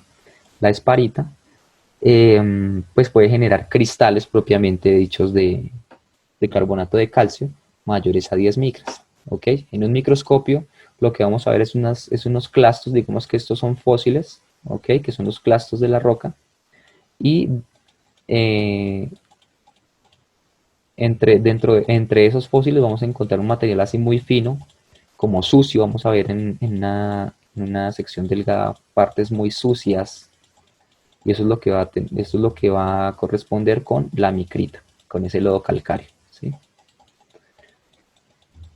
Y la esparita normalmente se da como rellenando poros, es decir, al inicio solo tenía yo esto, solo tenía unos clastos y tenían algunas partes, bueno, micrita, pero había tal vez quedaron unos espacios vacíos, ¿sí? Entonces ahí es donde llega el cemento, que viene pues disuelto en agua, viene aquí y se precipita carbonato de calcio. En el proceso diagenético pues cristaliza o recristaliza y genera cristales grandes de carbonato de calcio, que es lo que se denomina esparita. En ese caso hay un contraste entre lo más sucio que uno puede ver, que es la micrita, y sectores muy limpios, que es donde estaría la esparita. También tiene una clasificación desde el punto de vista, por qué no llamarlo textural. Vamos a ver si la podemos agrandar por aquí.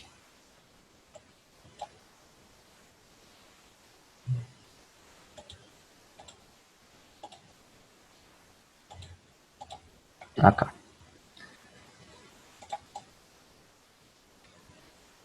Entonces,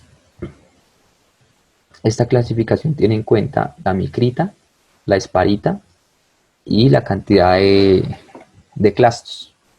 ¿Ok? Recordemos que esos clastos pueden ser oolitos, intraclastos, fósiles o pellets. ¿Ok? Entonces, por ejemplo, miren aquí que cuando la cantidad de granos es menor al 10%, es decir, que la mayor cantidad de la roca es micrita, vamos a hablar de una roca calcárea denominada mudstone.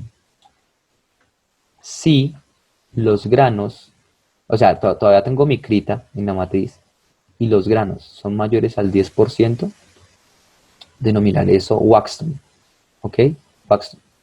Sin embargo, esto todavía sigue siendo matriz soportado. Si se dan cuenta, los granos todavía no se están tocando entre sí, pero cuando el material es grano soportado o armazón soportado, es decir, que tengo contactos entre los granos, entonces hablaremos de una roca calcárea denominada Paxton. ¿Ok?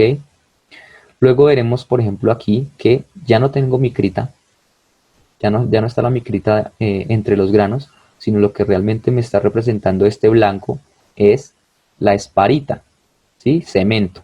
Esto es cemento calcáreo, esparita. Esa roca se denominará greenstone,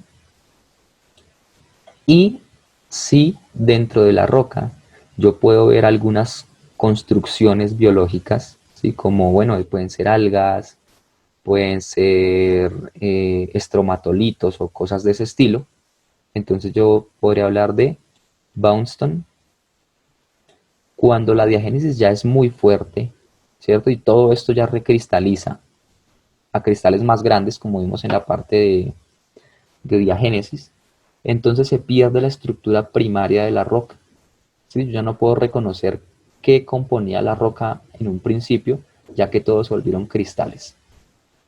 ¿Sí? En ese caso, pues ya la roca sería una roca cristalina, de carbonato de calcio, una caliza cristalina, donde la textura depositacional ya no es reconocible.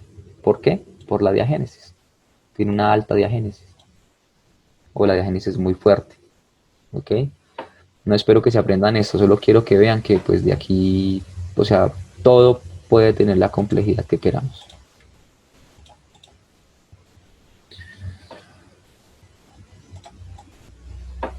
Esas serían las rocas calcáreas.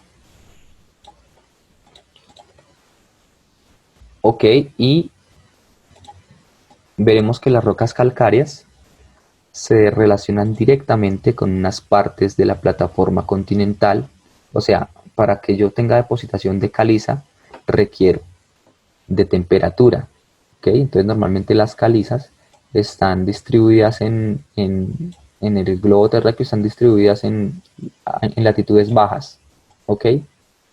Recuerden que las latitudes bajas se miden con respecto al ecuador. ¿Ok? Entonces las latitudes cada vez que se alejan más del ecuador, pues serán latitudes cada vez más altas, ya sean hacia el norte o hacia el sur. Son latitudes altas hacia el norte o hacia el sur. Las latitudes bajas son las cercanas a la línea ecuatorial. Entonces, yo requiero de temperaturas cálidas, por lo tanto, normalmente la concentración de los depósitos calcáreos siempre estarán en el ecuador, es decir, de la generación, ¿no? Porque en este momento podríamos tener calizas en cualquier parte del mundo, ¿sí? Pero en su momento de origen, en su momento de depositación, tuvieron que haber estado en lugares tropicales. ¿Ok? Entonces ya me está diciendo que con las calizas yo puedo hacer de alguna manera una reconstrucción paleogeográfica, saber en dónde estaba, dependiendo de la edad de cierta caliza, saber que esa caliza tuvo que haber estado cerca del ecuador cuando se formó. ¿Ok? Entonces, pues las calizas se tienen que depositar en ambientes o en agua, primero que todo, con temperaturas cálidas, ¿sí? Ya que a diferencia de lo que nosotros creeríamos que es lo que ocurre con la sal, con la disminución de la temperatura, o sea, mientras el agua sea más fría, la caliza se puede disolver más fácilmente. Y de aquí sale el concepto de profundidad de compensación del carbonato, ¿sí? Llega a una profundidad en donde ya el agua es tan fría que todo el carbonato se disuelve. Entonces vemos aquí un organismo que se murió por aquí en la columna de agua o a esta altura, y a medida que va bajando pasa esa línea de compensación, y si sus partes duras eran de carbonato de calcio, ese carbonato de calcio se va a disolver. ¿Ok? Entonces, pues obviamente las rocas carbonáticas las tendré que encontrar en ambientes que estén de esa profundidad de compensación hacia arriba, ¿sí? Mientras en estos sectores hacia abajo, pues tendrán que existir ya otras rocas químicas, ¿no? Porque ya las rocas carbonáticas no pueden existir allí. Y es por eso que ocurren rocas como las silíceas, ¿sí? Entonces se tratan de series de rocas muy compactas y duras compuestas de sílice principalmente en su forma microcristalina. Pueden ser de origen químico o bioquímico, o sea, pueden requerir la ayuda de esas rocas, o pueden ser de origen bioquímico o no bioquímico, ¿sí? Que se haya precipitado directamente de la columna de agua sin necesidad de que un organismo lo haya tenido que agregar de alguna manera a sus partes duras. Entonces las rocas silíceas pueden ser compuestas de acumulaciones de radiolarios, de estos esqueléticos de radiolarios o de diatomeas. Los radiolarios y las diatomeas son organismos muy pequeñitos. Los radiolarios hacen parte del zooplancton y las diatomeas hacen parte del fitoplancton. ¿Ok? Entonces claramente pues eso se genera en unas profundidades altas, en donde yo tengo, primero que todo, ya no tengo la capacidad de que allí haya una depositación de rocas calcáreas. Por lo tanto, tiene que haber un enriquecimiento de otro tipo de rocas, que son las rocas silíceas, ¿ok? El jaspe, por ejemplo, también es una roca silícea que tiene algún contenido de hierro, y por eso su color. También pueden tener un contenido un origen inorgánico, y se cree que podrían deberse a la descomposición de rocas volcánicas, ya que muchas de esas rocas silíceas las encontramos cerca de depósitos volcánicos importantes. Es muy difícil a partir de una muestra de mano, como ustedes se dan cuenta aquí, a partir de una muestra de mano no se sabe si eso está compuesto de esqueléticos o realmente no tiene ninguna estructura orgánica por dentro. Sí, porque pues obviamente estos radiolarios y estos diatomeas son muy pequeñas, eso no se puede ver ni siquiera con una lupa. ¿ok?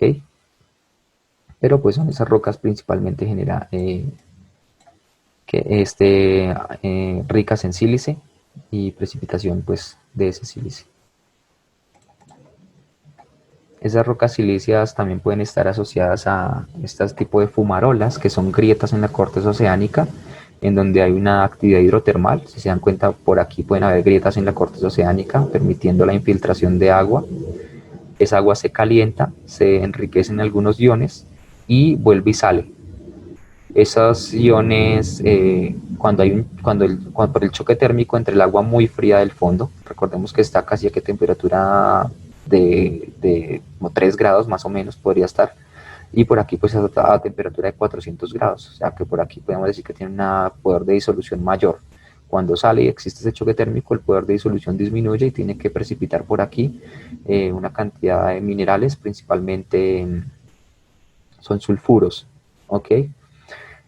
Este justamente podría ser el origen o es el origen de alguna actividad biológica por aquí, que también incluso estas aguas pueden estar enriquecidas en ese sílice que los organismos utilizan para generar sus conchas y luego pues de aquí depositar, generar las rocas silíceas a partir de la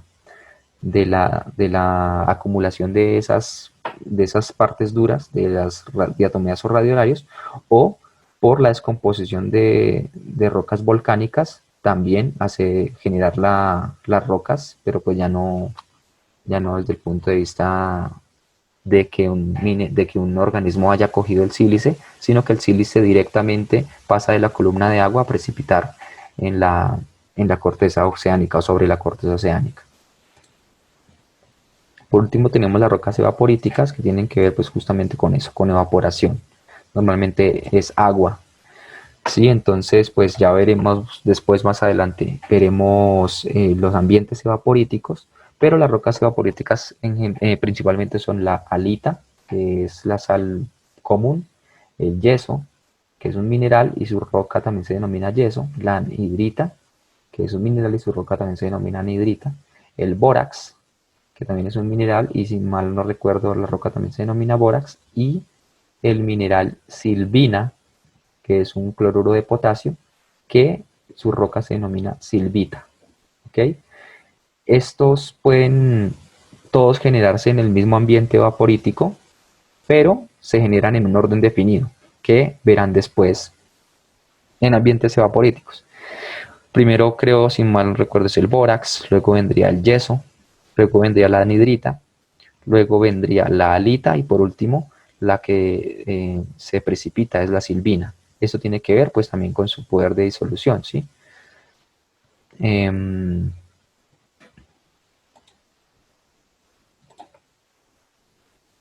Y también existen rocas mixtas, ¿sí? Donde vean, tengo por aquí arcilla, tengo por aquí arena, pero también tengo caliza. Es decir, que tengo otra rama que puede complejizar esto mucho más, ¿sí? En este diagrama hay errores, y a partir de la explicación de los triángulos de clasificación de las rocas ígneas y sedimentarias, trate de encontrarlos. Como ya no tenemos tiempo, les voy a decir cuáles son los errores. Por ejemplo, aquí estos dos nombres son erróneos. Como aquí es el 100% de caliza, el 0% de caliza debería estar acá. Por lo tanto, si yo veo esta área, debería mostrarme una roca que es más calcárea que arenítica.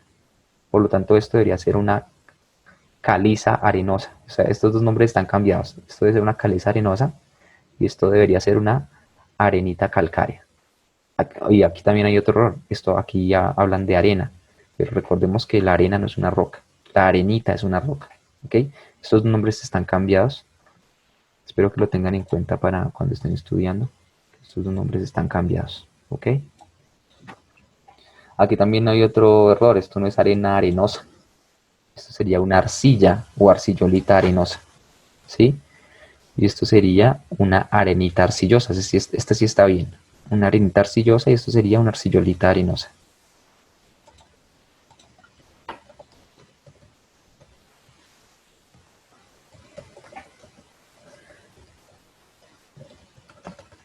Arcillolita arenosa.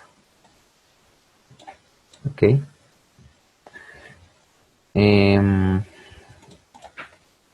Y nos queda por último tratar un concepto que es el concepto de fase sedimentaria, pero se lo voy a tratar más en un video adicional, un video corto adicional, que cuando suba la clase, cuando suba esta clase de rocas sedimentarias, también subiré aparte de ese video donde voy a explicar lo que es el concepto de fases sedimentarias y la ley de Walter o el principio de correlación de fases, ¿ok? Qué pena ir tan rápido al final, pero es que ya no podía gastar más clases en rocas sedimentarias. Entonces, pues mañana tenemos parcial, ¿ok? No se les vaya a olvidar. Lo de la salida. Pues si quieren mañana en el parcial, o incluso les voy a avisar, ahorita tengo una reunión con Daniel, de paso hablo con él, cuadramos eso, pero lo más posible, lo más probable, este fin de semana no la podemos hacer, pero lo más probable es que sea el otro fin de semana. ¿Ok? Es más, yo creo que ya es fijo eso. ¿Sí? De este fin de semana que viene, en 8, vamos a tener la salida de campo. Todavía no hemos definido áreas, ¿ok? Eso sí queda por definir. Esperamos definirlas ahorita. O en el transcurso de esta semana y les contamos, ¿ok? Entonces, bueno, aquí termina la clase. Muchas gracias por asistir. Vale, profe, buen día. Ok. Gracias, profe. Buen día. Hasta luego.